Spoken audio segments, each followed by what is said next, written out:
साथियों, आपका पुनः ई व्याख्यान श्रृंखला में हार्दिक स्वागत है। मैं दिलीप सिंह आज आपके सम्मुख भारतीय संविधान की प्रमुख विशेषताओं और उसके कुछ विशिष्ट लक्षणों के बारे में चर्चा करूंगा।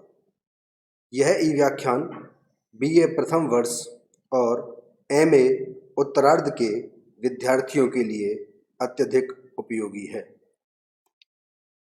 इस ई व्याख्यान के अंतर्गत हम संविधान की विशेषताओं के अतिरिक्त उसके उन महत्वपूर्ण अवयवों के बारे में भी चर्चा करेंगे जो इस संविधान को विशिष्ट और अन्य संविधानों से अलग बनाते हैं।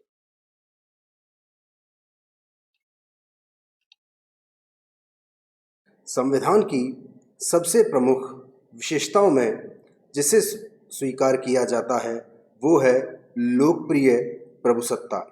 लोकप्रिय से हमारा अभिप्राय है कि यह संविधान जनता के द्वारा निर्मित है और इस संविधान की अंतिम शक्ति भारतीय जनता को ही प्रदान की गई है। भारतीय संविधान की प्रस्तावना में उल्लेख किया गया है कि हम भारत के लोग, जो उद्घोषणा है वह यह सिद्ध करती है कि इस संविधान का निर्माण भारत की जनता द्वारा ही किया गया है।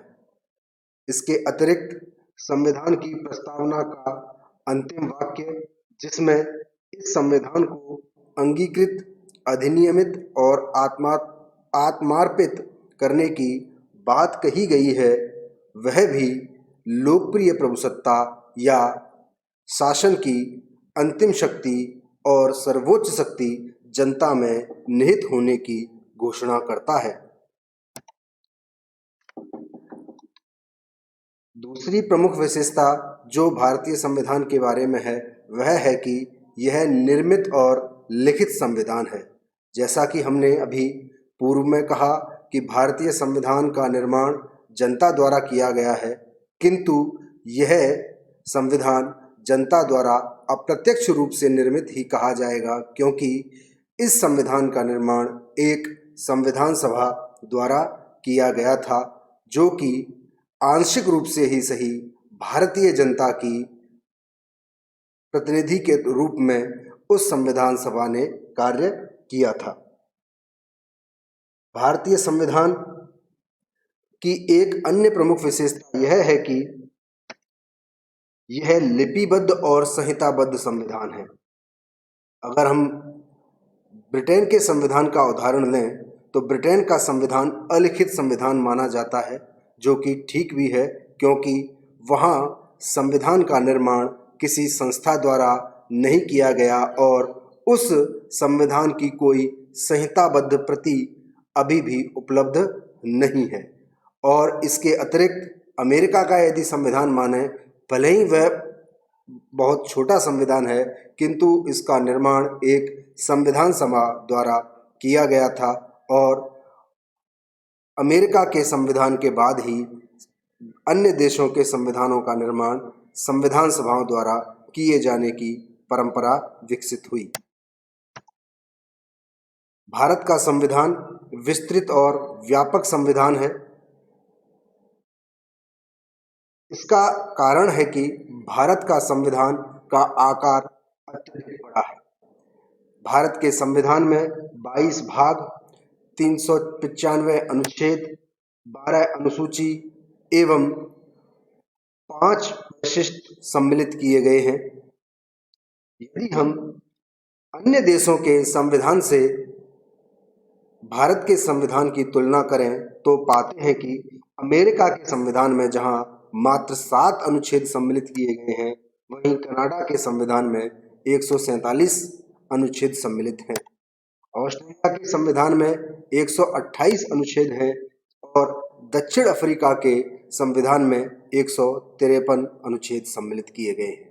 इस प्रकार इन देशों के संविधान से तुलना करने पर स्पष्ट होता है कि भारत का संविधान अन्य देशों के संविधानों से आकार में तुलनात्मक रूप से बड़ा है।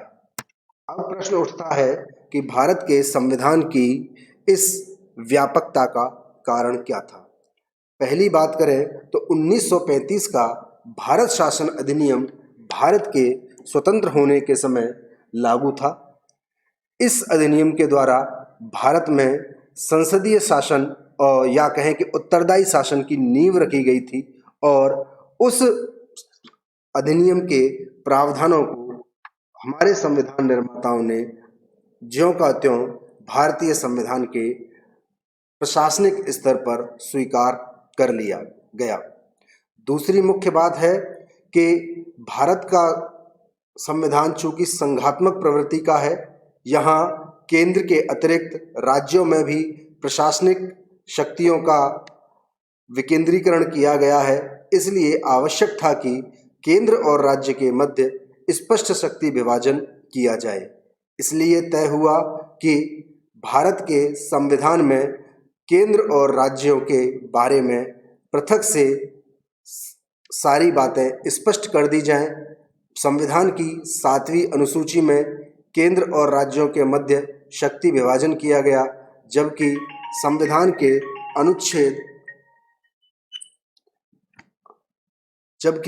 संविधान के भाग 11 में केंद्र राज्य संबंधों को परिभाषित करने का प्रयास किया गया।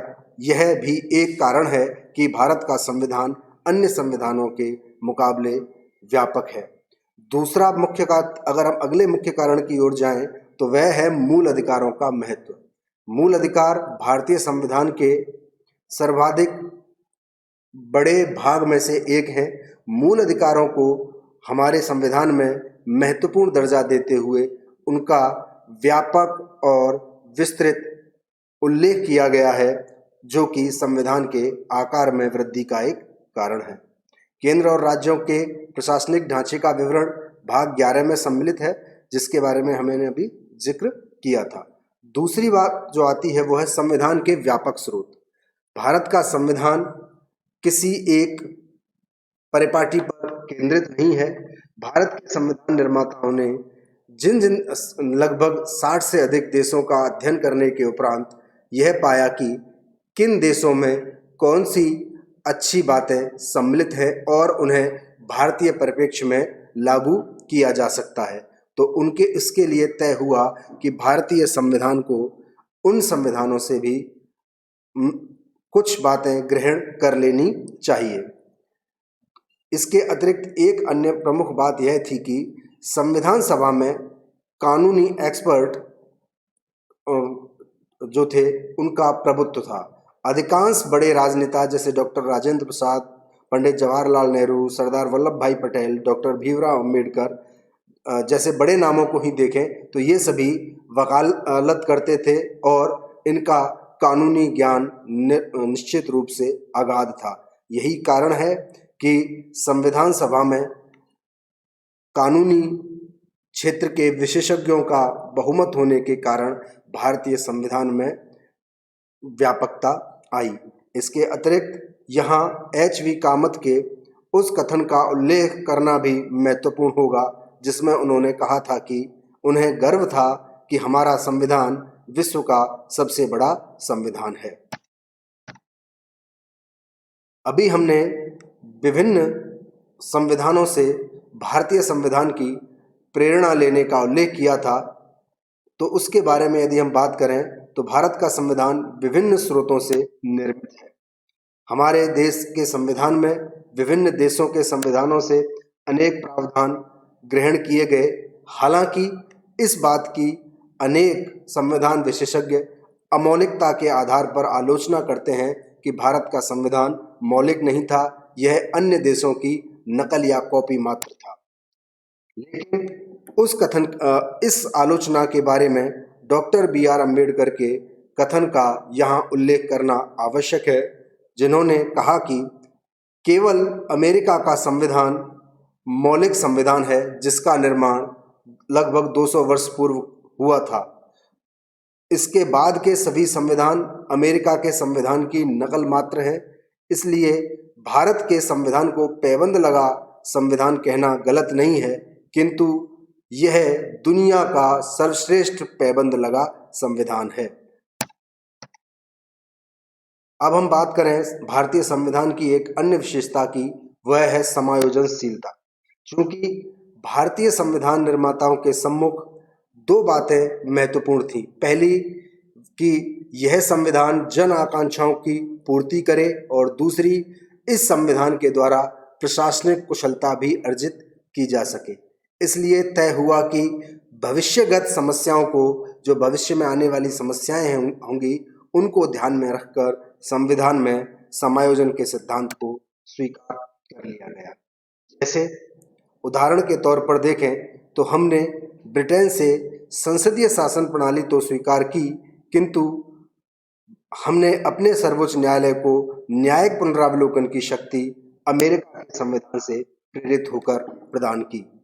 इसी प्रकार कनाडा से प्रेरित होकर हमने भारतीय संघ व्यवस्था को अपनाया, किंतु भारत में नीति निर्देशक सिद्धांतों का विचार आयरलैंड के संविधान से आता है। यही कारण है कि कुछ विद्वान भारतीय संविधान को एक सुंदर गुलदस्ते की उपमा प्रदान करते हैं। अब बात करें भारत संघ के स्वरूप की, क्योंकि भारत का संविधान भारत के संघ के स्वरूप को भी परिभाषित या व्यक्त करता है। पहली बात है संपूर्ण प्रभुत्व संपन्न। चूंकि भारत एक दास्ता की लंबी श्रृंखला के बाद स्वतंत्र हुआ, इसलिए भारतीय संविधान निर्माताओं ने भारतीय संविधान की प्रस्तावना में ही भारत को संपूर्ण प्रभुत्व संपन्न घोषित किया, जिसका अर्थ था कि भारत आंतरिक या बाहरी दृष्टि से किसी सत्ता के अधीन नहीं है। भारत अंतर्राष्ट्रीय क्षेत्र में अपनी इच्छानुसार आचरण कर सकता है, और वह किसी भी अंतर्राष्ट्रीय समझौते या संधि को मानने के लिए बाध्य नहीं है। दूसरी प्रमुख विशेषता जो भारतीय संघ की है, वो है इसका लोकतंत्रात्मक स्वरूप। भारत एक लोकतंत्रात्मक राज्य घोषित किया गया है, अर्थात भारत में राज सत्ता जनता में निहित है। जनता को अपने प्रतिनिधि निर्वाचित करने का अधिकार है, जो जनता के स्वामी नहीं है अपितु सेवक है।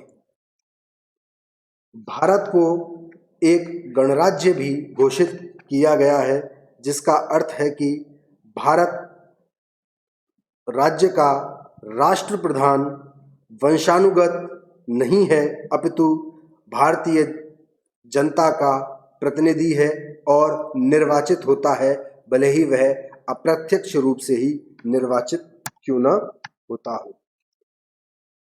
भारतीय संघ के स्वरूप की दो अन्य विशेषताओं का उल्लेख करना भी यहाँ अति आवश्यक है, जो है समाजवादी राज्य और पंथ-निरपेक्ष राज्य। भारतीय संविधान सभा में इस बात पर पर्याप्त वाद विवाद हुआ था कि भारत के द्वारा समाजवाद को राज्य दर्शन के रूप में स्वीकार किया जाए अथवा नहीं। अंत में यह निश्चित हुआ कि किसी विशेष दर्शन को स्वीकार करने का अर्थ होगा नवीन विवादों का जन्म, इसलिए इस विचार को वहीं समाप्त कर दिया गया। लेकिन 42वें संविधान संशोधन 1976 के द्वारा भारतीय संविधान की प्रस्तावना में समाजवादी राज्य शब्द सम्मिलित कर लिया गया। हालांकि इस शब्द के सम्मिलित होने के बाद भी भारतीय संघ की स्थिति में कोई परिवर्तन नहीं आया है। इसका कारण है कि प्रस्तावना वाद योग्य नहीं है, इसे किसी न्यायालय में चुनौती नहीं दी जा सकती, तथा इसके अतिरिक्त समाजवादी शब्द भी अपने आप में अत्यधिक अस्पष्ट है। 42वें संविधान संशोधन द्वारा ही एक अन्य शब्द को भी भारतीय संविधान की प्रस्तावना में स्थान दिया गया, जिसने भारतीय संविधान और व्यवस्था को पंथ निरपेक्ष संविधान या पंथ निरपेक्ष राज्य घोषित किया। पंथ निरपेक्ष राज्य से हमारा आशय ऐसे राज्य से है जो किसी धर्म या पंथ का संप्रदाय का विरोधी नहीं है, अपितु वह धार्मिक मामलों में तटस्थता की नीति अपनाता है। यहाँ उल्लेखनीय है कि पंथ निरपेक्षता का अर्थ धार्मिक मामलों के प्रति उदासीनता भी नहीं होता। यह मात्र तटस्थता की नीति है जिसके अंतर्गत राज्य सभी धर्मों को समान भाव से देखता है और उनके अभिवृद्धि, उनके प्रचार प्रसार और उनकी मान्यताओं की रक्षा के लिए समान रूप से प्रयास करता है। धर्मनिरपेक्ष राज्य की धारणा को स्पष्ट करने के लिए दो प्रमुख शब्द हैं जिनके द्वारा पंथ निरपेक्ष राज्य की धारणा को स्पष्ट किया जा सकता है। वे हैं सर्वधर्म समभाव एवं सर्वधर्म सद्भाव। एक अन्य महत्वपूर्ण बात यह है कि पंथ निरपेक्षता या पंथ निरपेक्ष राज्य किसी भी रूप में धार्मिक कट्टरता या एक दूसरे के नितांत प्रतिकूल परिस्थितियां हैं। वास्तव में पंथ निरपेक्ष होना धर्मनिरपेक्ष नहीं है, क्योंकि भारत में धर्म को कर्तव्य पालन के रूप में स्वीकार किया गया है, जबकि पंथ से आशय है किसी विशेष संप्रदाय या किसी विशिष्ट पूजा पद्धति, उपासना आदि को मानने की प्रवृत्ति। प्रकार आज हमने भारतीय संविधान की कुछ महत्वपूर्ण विशिष्टताओं और उसके लक्षणों के बारे में बात की। अगले भाग में हम भारतीय संविधान की अन्य प्रमुख विशेषताओं के बारे में बात करेंगे। तब तक के लिए धन्यवाद।